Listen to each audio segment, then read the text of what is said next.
Here I am, single mom, 3 kids, working 18 hours a day, you guys, 3 years straight.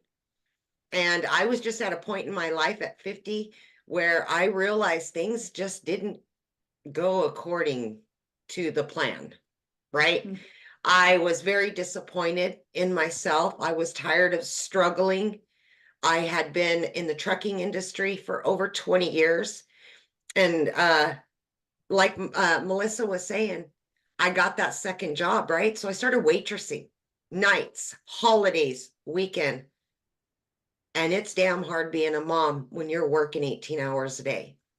And that's when it really hit me that I needed to do something different. Now, did I ever think it would be an online business? Absolutely not. Because I wasn't even on social media, right? But here's what happened. My daughter begged me and I allowed her to create a TikTok so I could watch her videos, right? Her and her girlfriends dancing. That's when I ran across Michelle and a video. And I'm like, what? What?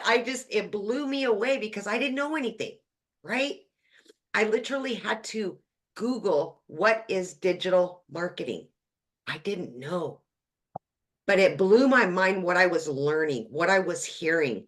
And I got inside of this community and I started seeing that men and women just like me, from 20 to 80, were learning the skills to make an income far greater than they ever made. They were getting their time back with their family. And that's truly all I ever wanted, was just to get my time back. Long story short, within 10 weeks of this program, you guys, I was able to quit both of those jobs.